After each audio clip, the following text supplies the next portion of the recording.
ओम सभी राष्ट्रवासियों को इस राष्ट्रीय पर्व दीपावली पर्व पर वैदिक संस्कृति का प्रचार प्रसार का माध्यम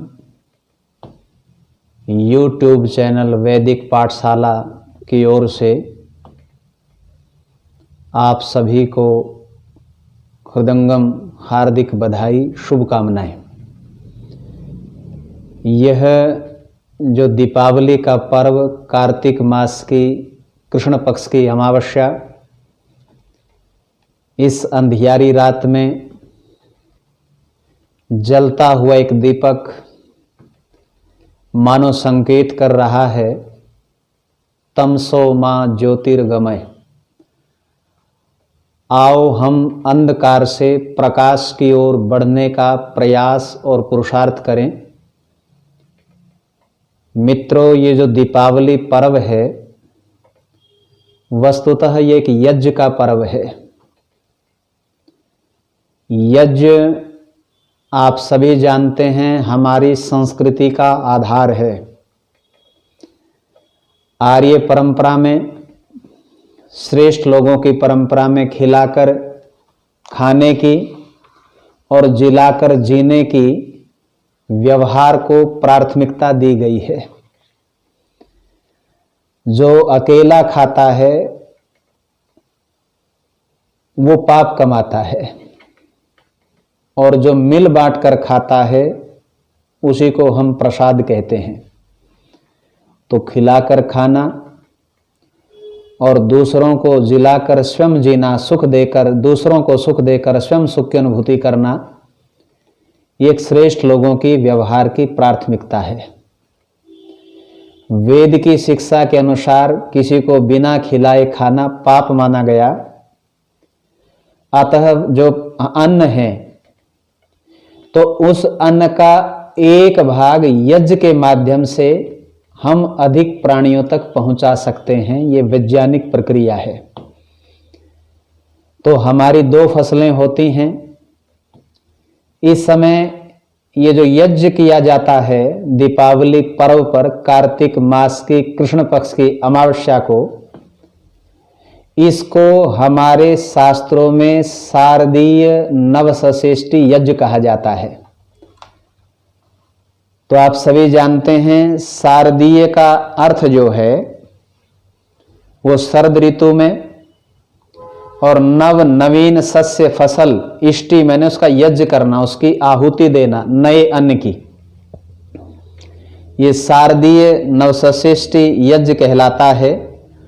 तो जो कार्तिक वदी की अमावस्या है, इस तिथि को प्राचीन काल से, यदि मैं कहूँ सृष्टि के आदिकाल से, हमारे ऋषि लोग इस पर्व को इस विधिवत शास्त्र सम्मत परंपरा से मनाते चले आ रहे थे, जिसका आज बिगड़ा हुआ स्वरूप हमारे बीच में एक दिए के रूप में और उससे भी विकृत स्वरूप मोमबत्ती के रूप में, और बाद में एक औपचारिक तरीके से एक समय था कि चलो हमने बुजुर्गों के समय देखा कि गोघृत के या देसी शुद्ध घी के दीपक इस दीपावली पर्व पर जलाए जाते रहे हैं, परंतु वो दीपक या घृत का जमाना गया तो तेल का जमाना आ गया।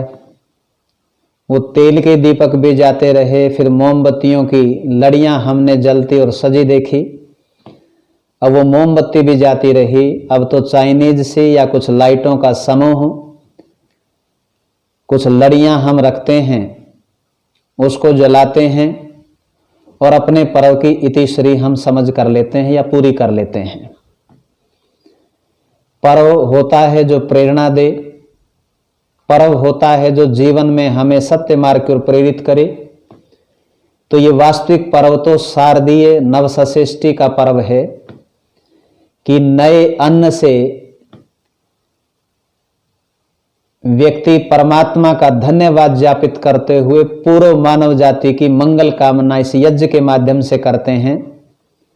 सबको अन्न मिले, सबका जीवन धन धान्य से, सुख से, आमोद प्रमोद से युक्त हो।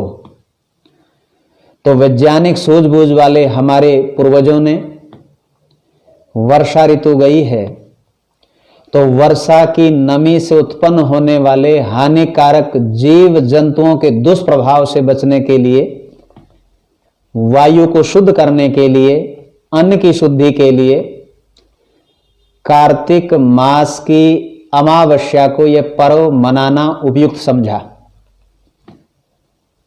और जो उपनिषदों का स्वाध्याय करते हैं, उपनिषद पाठी हैं, वो भली भांति जानते थे कि हमारे जो पूर्वज थे वो प्रकाश प्रिय थे और हम सब भी प्रकाश प्रिय हैं, परंतु सिद्धांतों को ना जानने ना समझने के कारण विकृत स्वरूप में, बिगड़े हुए स्वरूप में इन पर्वों को मनाते हुए हमारा जीवन भी विकृत सा हो गया है।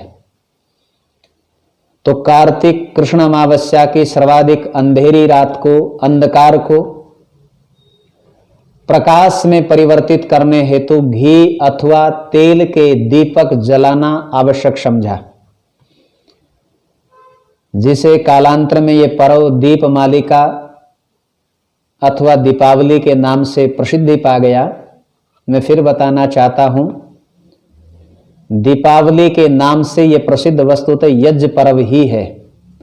दीप तो प्रकाश का एक प्रतीक है। तो भवन, वस्त्र, पात्र आदि की स्वच्छता भी इस पर्व की एक महत्वपूर्ण उपलब्धि है। लोग घरों की लिपाई पुताई कराते हैं, वस्त्र खरीदते हैं, बर्तन आदि खरीदते हैं, उनको धोते हैं, चमकाते हैं, साफ सफाई, साफ सज्जा, अपने पूरे भवन, अपने वस्त्रों की व्यवस्था आदि पूरा स्वच्छता इस पर्व की एक महत्वपूर्ण उपलब्धि दिखाई देती है, आज भी है। इस दिन झोपड़ी से महल तक सर्वत्र स्वच्छता के दर्शन और दीप माला के दर्शन सहज हो सकते हैं।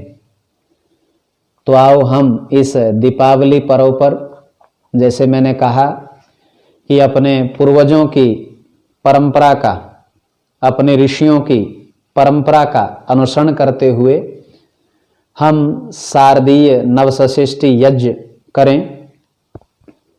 परमात्मा की कृपा से, जीवन में पुरुषार्थ से कोई भाई भूखा ना सोए, सबके पास अन्न हो, आवश्यकताओं की पूर्ति के लिए धन हो, आत्मा पवित्र हो, अंतःकरण पवित्र हो। तो आप इस पर्व पर एक तो यज्ञ करें। और किसान राजाओं का राजा ऋषि दयानंद लिखते हैं, बताते हैं कि राजाओं का यदि कोई राजा है तो वो किसान है। और किसान और जवान इस राष्ट्र के दो प्रहरी हैं, जिसके आधार पर व्यक्ति अपने जीवन को जीता है स्वच्छंद रूप से। तो हम इस दीपावली पर्व को बड़े प्रेम से यज्ञ के माध्यम से परमात्मा का धन्यवाद करें। और दूसरा मैं निवेदन करूंगा कि जो यज्ञ ना कर पाएं, करें तो बहुत अच्छा, लेकिन विकल्प के तौर पे मैं बताना चाहता हूं, दूर दराज क्षेत्रों में जो व्यक्ति हैं, कम से कम अपने घरों में इस 2 दिनों के अंतराल में छोटी दीपावली और बड़ी दीपावली के नाम से जिसको हम मनाते हैं, इस पर्व को जानते हैं, तो घर में कम से कम जितने सदस्य हैं आप काउंट कर लेना अपने परिवार के, फैमिली मेंबर्स के, उतने तो कम से कम शुद्ध घृत के दीपक जलाएं। बाद में आप यथेष्ट जैसा इसको प्रकाश पर्व को मनाना चाहते हैं मना सकते हैं, लेकिन यथेष्ट का अर्थ ये नहीं कि हम बम पटाखे फोड़ना शुरू कर दें। तो कृपया वातावरण, पर्यावरण की शुद्धि का भी ध्यान रखें, जीवन की सुरक्षा की दृष्टि से और वातावरण की स्वच्छता की दृष्टि से। तो दीप जलाएं, प्रकाश फैलाएं।